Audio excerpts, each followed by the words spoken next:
Do we need like a loud sound that you can see on the audio editor, like a movie clicker, like the? I'm not sure how all that works since there's like it can't literally be at the same time anyway because of the latency that we have now. But I mean, I can figure it out, or we can do that. Okay. Well, I wish I had a movie snapper. I've always wanted to do that. Yeah, I have a few at home. I think that I could give you if you want. I could just break into your house while you're away and Uh grab them huh. right now. Yeah, I can probably tell you where the spare key is. Okay, I think I already know, but I won't say it out loud in Oh. case this goes live.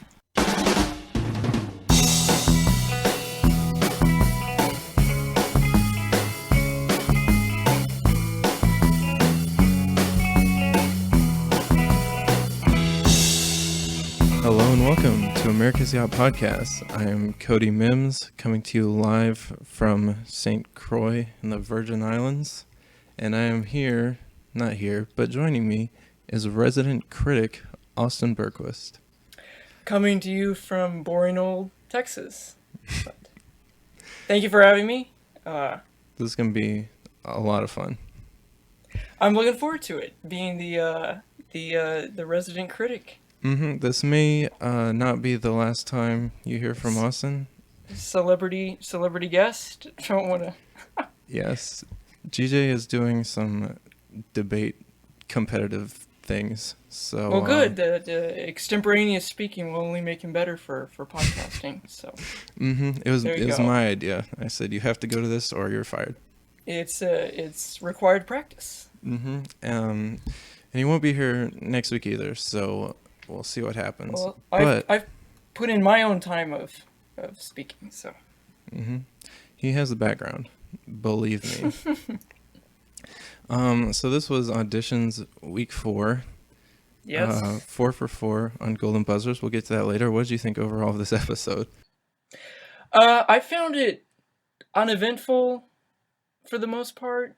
You know, they kind of had the lull in the middle of the seasons every year, where they start out really strong, and the producers try to line up the excitement factors, and so they have to start strong and end strong. But hmm in the middle, it kind of hits it's a lower point, and it's pretty consistent every season. Yeah, I don't know if you found that to I, be true. I did feel a lull. I wasn't very big on the singers tonight. My whole Well, I have some thoughts about the singers as well that we can get to. Oh, before we get to the first act, I just wanted to make one comment about the opening, yeah. the opening video sequence. Did you catch the creepy kiss guy who I asked who don't. asked for a kiss from Heidi, and they had like a 5 second awkward pause where she said no? No, no, I don't remember that. Oh well, that put a bad taste in my mouth from the start. That was very creepy. Okay. That wasn't anyone whose act we saw, was it? No, no, it was like a guy waiting at the entrance to the building. Oh, that's even worse. Yeah, I don't think he was an actor. So just thought I'd throw that out there. Mm-hmm. Well, anyway, we started off with this knife throwing couple. What did you think of them? Yeah, so every year there tends to be a knife throwing act or so, and Mm-hmm. they even mention it in the show that this is a common act and they're trying to put a new twist on it. Personally, I thought the most impressive part was the post production cinematography and like editing and the audio. Really? The way it was presented on TV was really nice, Mm-hmm. but I didn't really find it to be all that special. Yeah. Well, I'm pretty into these knife throwing acts. I mean, the Mhm. dangerous stuff is Mhm. always cool, and we seem a little bit light on that this season so far. But I think I would have put them through even if they didn't do all that extra stuff like her moving around when he threw the knives. I thought that was Exactly, really cool. exactly. See, I have that written down in my notes here that I feel like they almost pulled out the fire too Yeah. early, Mm-hmm. and that they had a secured spot to go through, and they didn't have to waste that extra element. That's something they could have pulled out in the second round. You Yeah. know, they don't want to put their cards out too early. It's really encouraging to see acts do that. And another thing about the cinematography, did you see on that close up when he threw the knife? Like she didn't even flinch. No, yeah, it was amazing. Like the slow mo shots, and then they had the dramatic sound booms lined up with it. It was really nice to Mm-hmm. watch. Yeah. So they did go through, and I Hmm. would put them Hmm. through myself for sure. Yeah, yeah, absolutely. Even like you said, without the fire and the moving back and forth, but it is nice to see kind of the daringness to put a little bit more than you would expect out on the first round. Yeah, absolutely. So next we had Goliath and Zion, who are these Mhm. pianists, and Simon, he would have guessed who the troublemaker is somehow. Yeah, the two different personalities. Yeah.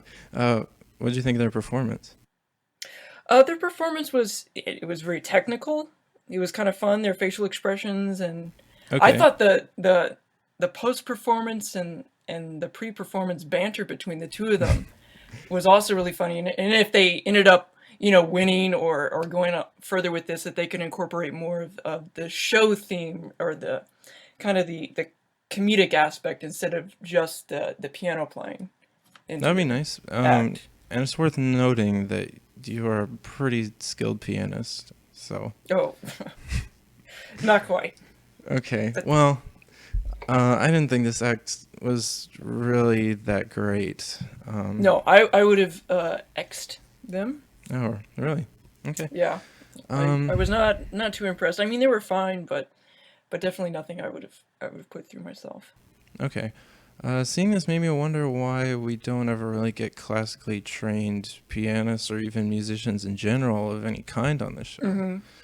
Um, I guess Maybe it, do you think it has something to do with the fact that besides, I guess, vocal singing, that an audience would not have an appreciation for that kind of art, or it's probably like I do. it's not pop enough, you know. Yeah, the producers may think that it would be boring to like a TV audience. It could Mm-hmm. be something along those lines. I mean, it's a big game that they're trying Yeah, to play with what acts they do let on stage and let hit live TV and stuff like that. yeah. So usually when we get like more slow instrumental music, I mean the most prominent one I can remember is did you see the guy who had that earth harp? Yes, that he's strung throughout the theater. Yeah. So I Hmm. mean, of course that was big and it took up a whole stage, but also it was something he created, and Right, that was very unique. I mean maybe no one can ever top that, but it would be nice to see like classical musicians, I guess. But Hmm. yeah. Um, Absolutely. so these kids anyway, they did go through, and I would not put them through. I don't know if I would have buzzed them, but I doubt perhaps. they'll make it through the next round though. Yeah, yeah, they're gonna have to step it up for sure. Next we had DJ Livia and his crew. Um, Oh yes, yes, the family bandwagon ragtag group. yeah, this was sort of a dance thing. I liked how he Hmm. Hmm. sampled Simon's voice in his mix there. That Yes, was great. yes, that was a laugh out loud moment for sure for me. Yeah, usually they will enact like clips of the judges or whatever, but I thought sampling him in an electronic song was something that had never really been done before. Yeah, yeah, that was good. We didn't see much of these guys. I guess this was in sort of a montage of dancers, but I think they did go through, and I would put them through too. Right, right. I didn't even take notes on them because I didn't realize they were one of the featured acts. Yeah, well, I But guess not. We had a dancer boy next who seemed pretty good. He hmm. seemed almost better than there was a blind dancer last year, or almost blind, who didn't seem quite on this level. So I think we'll see a lot more of this guy, but I don't know how far he's really gonna go. Yeah, and so you thought he was better than the last year's Yeah, I the did. dancer? I hope we get to see more of him. I hope he can go far without the emotional backstory if he doesn't have one. Right, they weren't able to squeeze that into the showing Yeah. last night, but maybe that'll resurface Mhm. in the coming weeks. Yeah. Next we had this guy called Axel who Hmm. was bouncing on a bunch of stuff. I like seeing these bouncing young acts. This is kind of a standard thing, I guess, but Yes, yes. Nothing too special there. Nothing really to comment on. yeah, I do want to see where it goes though, because it's a good way to Hmm. start. It's an impressive trick. Yeah, yeah. Balancing on like two different directions at once. Different coordinate planes. Yeah, lots of axes of rotation. Yeah. Then we saw a contemporary orchestra and choir. I really liked them. Really? I did. I thought kind of like that combination between the vocal duet in the front and the full choir in the back and the small orchestra thing. It was really nicely put together, I thought. Okay. We didn't see a lot of these guys either, did we? No, it was like a 30-second clip as well. I was hoping for like the judges' commentary at the end or a Yeah. little bit more from them, but hopefully they'll be featured in an episode coming up. It's hard for me to get attached to these kinds of acts because I'm always let down by them. The taking contemporary songs and doing them like this is something that's really cool at first, but they never really bring it out, and they seem to not make it very far. But I am hoping for these guys to go through. I thought they were Yeah, I fine. thought they had a really nice sound, and I thought it was really cool to listen to.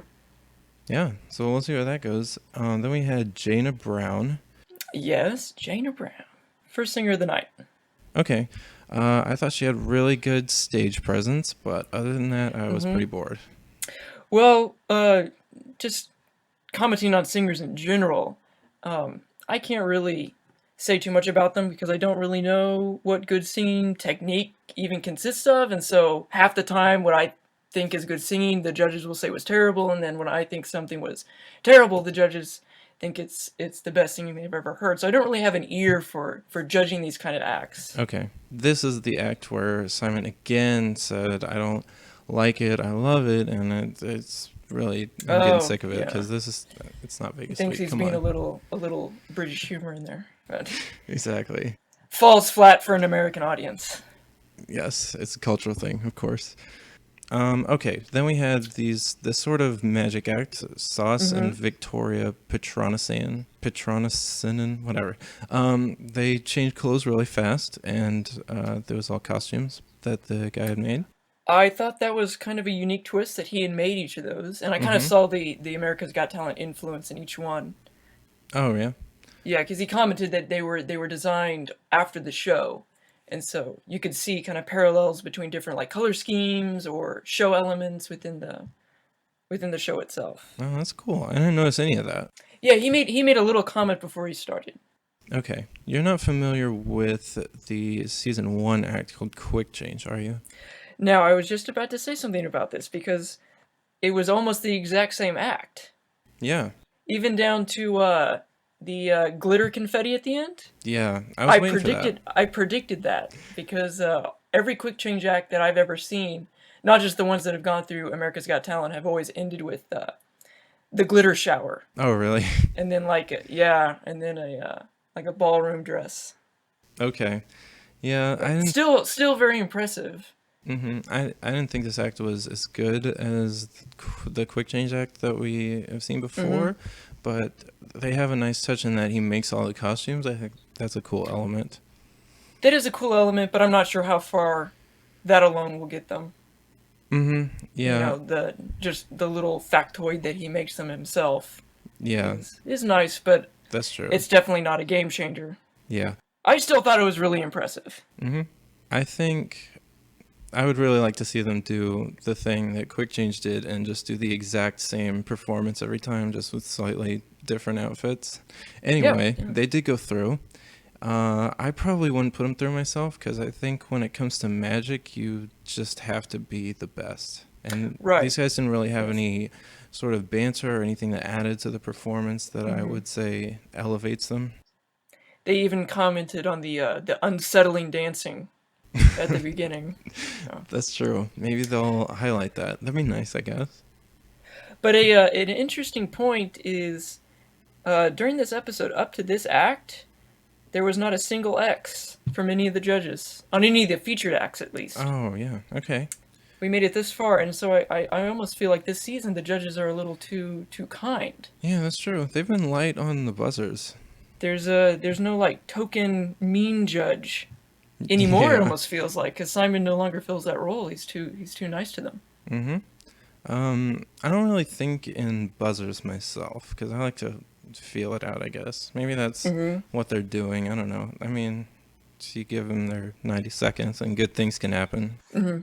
But yeah, then we had like an onslaught of X's. We had some Yes. people pushing some carts and some happy dancers and Smile too much or something.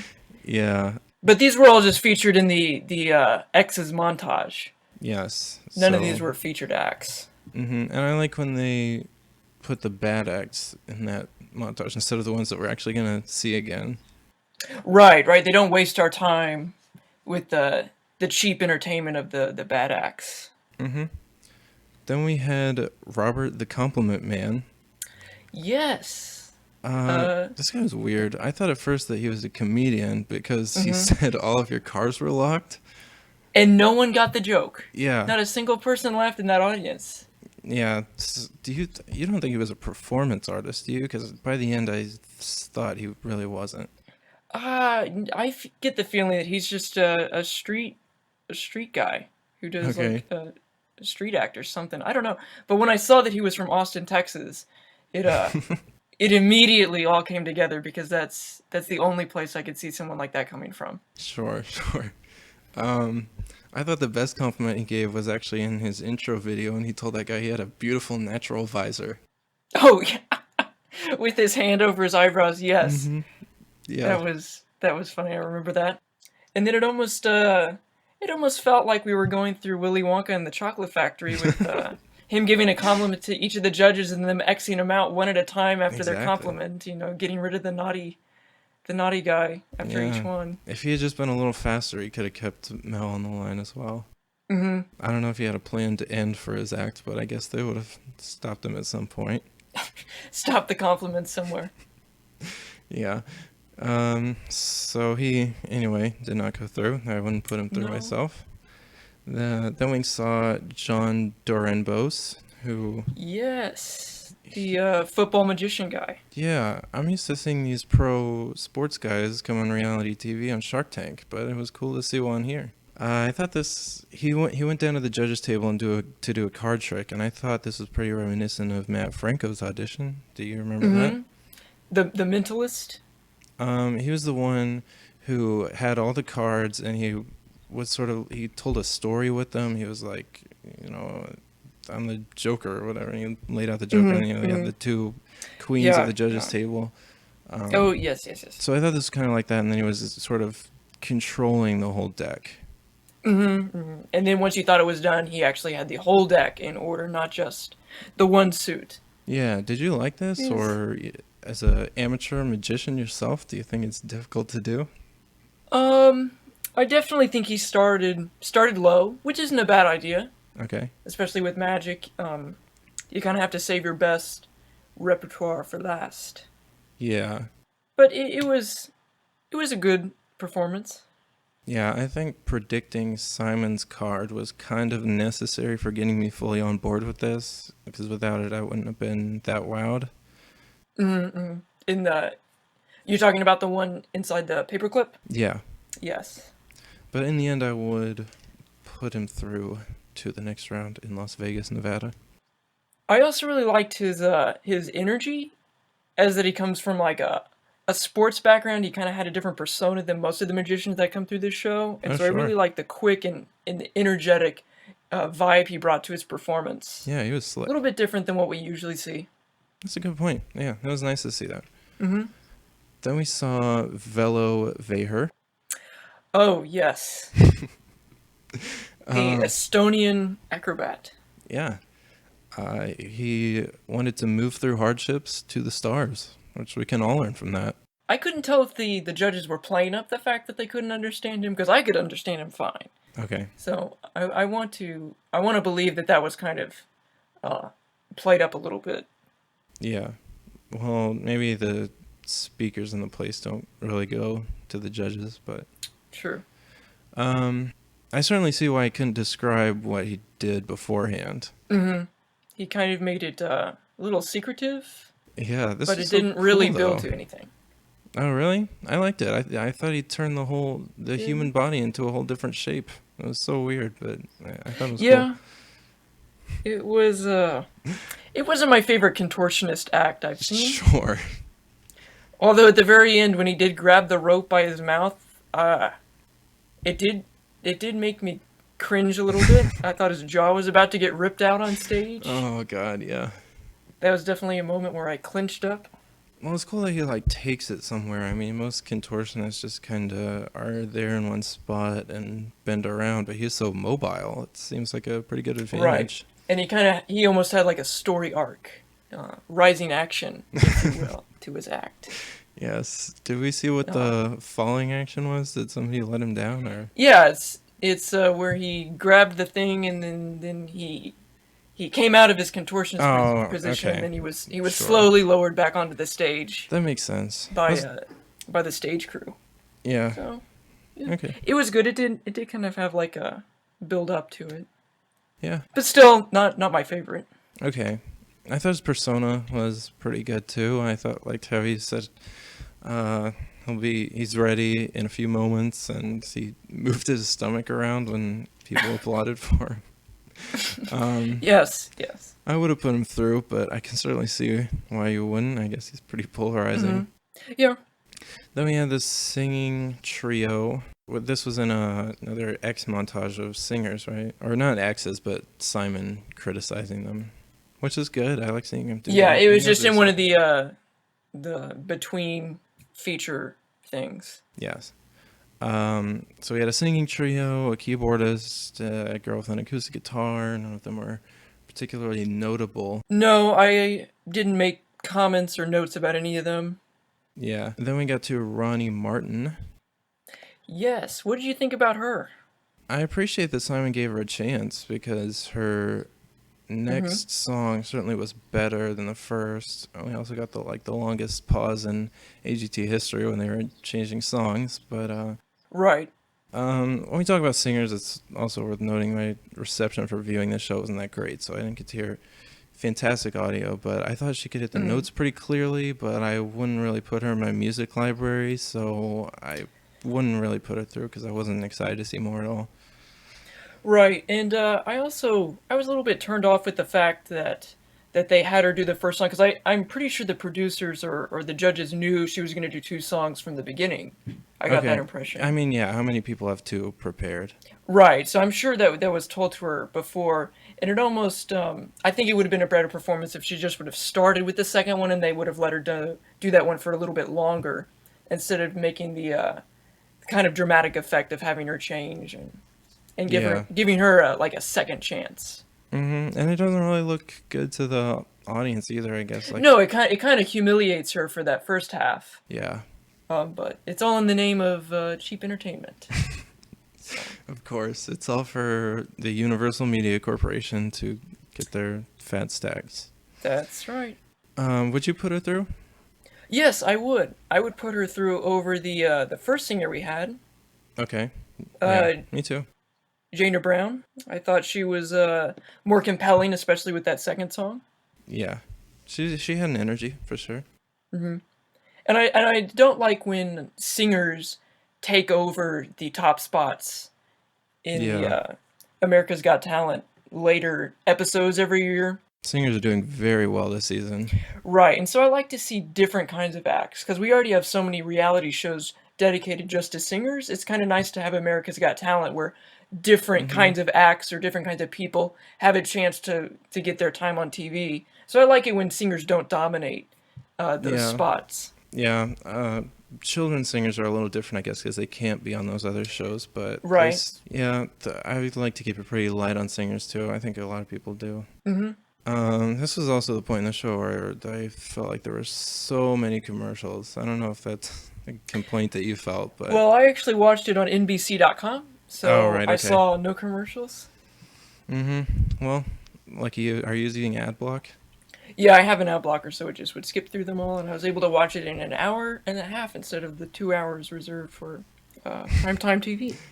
That's good. Let's get some appreciation for NBC for not forcing you to turn off your ad blocker and having a pretty good web That's player.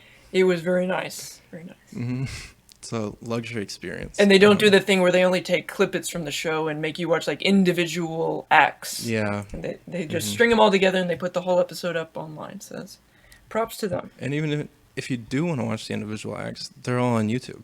True, they give you the full platter sampling of everything. Yeah, it's fantastic. Anyway, then we had a lot of sort of boring non-acts without any real talent. Just some filler acts. Yeah. So then we had Mika Nima Man.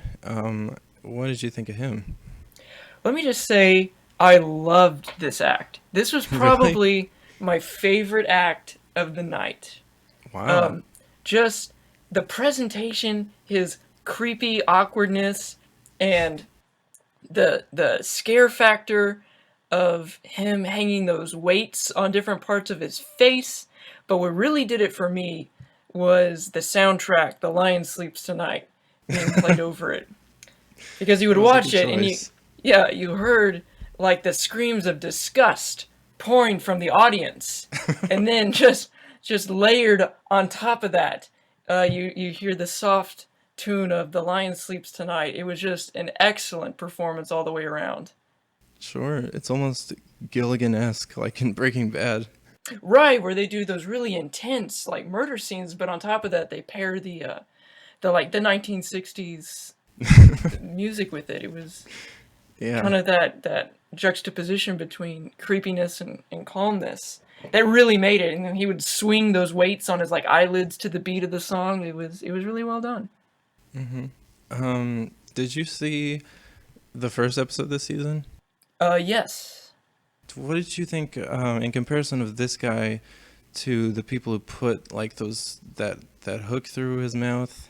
Oh yeah. So they didn't have the presentation factor because normally I'm pretty disgusted by these acts, and Okay, usually I find them hard to watch. But this one I couldn't take my eyes off because it was just so well done. that's interesting. I He's really like breaking the this one. barriers. I know. I don't know. I can't exactly quantify what it was about it that made me love it, but it really was one of my favorite acts of the night. Okay, well, Simon and So, Heidi could not watch it. We got a great shot of them turned around, not looking. right? So is this guy putting weight on places where he has piercings, or is he just like making holes in himself on Yeah, stage? I don't think that he's piercing his cartilage like live at the time. I think Oh, it's that's finale worthy. He's saving it for that. right. I think during the finale he'll get some fresh skin, a clean palate to hang stuff from. But I get the impression that he's going through already pierced things because it went through too easily. Yeah, I didn't really like this one that much because he seemed like he was just kind of stretching his skin, and I don't know. I Hmm. was just kind of no thanks on this one. But presentation factor was very good. It's just it had me laughing and I loved it all the way around. I get if people like this, but I thought the people from episode one were way better. So I guess what would do it for me is if he has more skills hiding behind his Hmm. skin. I And hope he and does. of I don't course know. more music selections that go nicely with it. Then we had Julia Scotti, Yes. the comedian. What did you think of her? I thought her New Jerseyan kind of cutting accent that just really came across very harsh really added to kind of her loud and aggressive type of comedy. I really liked it. Cool. It seemed very clear to me that Louis C.K. was a big influence. Yeah, I heard a lot of Louis C.K. and I heard some Seinfeld as well. Oh, really? Yeah. Okay. Neither of those comedians are totally my cup of tea, but I think it's quality stuff, and I get why people like it, and I think she did this pretty well. Yeah, it So, actually had me laughing. yeah, Uh, her lifeboat bit, uh, her telling the kid to get out of her seat on the lifeboat. that That was was my that was favorite good. part. Yeah. That had me laughing for sure. Yeah, and I think this is the first openly transgender person to ever get a yes on AGT by all my accounts, so that's pretty cool. Have there been others that have gotten no's? No, well, I'm just saying if there could have been that we haven't Oh, seen. yes, true, true. Yeah, So, I haven't watched all the seasons, so I wouldn't know. But if so, that's pretty cool. yeah, I'm happy to see her again. I liked her brash persona too. Yeah, it added to the performance for sure. Yeah. Then we got to the last act of the night, and the frickin' golden buzzer was the last one again, which people said this was becoming a formula last time, and I didn't really think it was, but yeah. Right, and we saw the snippets all throughout the night of Simon leaning over and saying, sorry, but I have to do this. That little 3-second clip they played. I almost wish they wouldn't. It's the process of elimination. Right, and so when they put it last, you know it's going to be that one, because if they haven't gotten to it by the second to last one, then it ruins the surprise factor. Yeah, but they really built up the hype for this. I think the video of her is currently doing phenomenally well on YouTube. It's already got 1.5 million views. And rightfully so. I thought it was really nice. Really well done. Really? So anyway, this girl's Callista Bivier, who is a singer and cancer survivor. I thought her song choice was abysmal. Oh, really? This kind of fight song is not for me at all.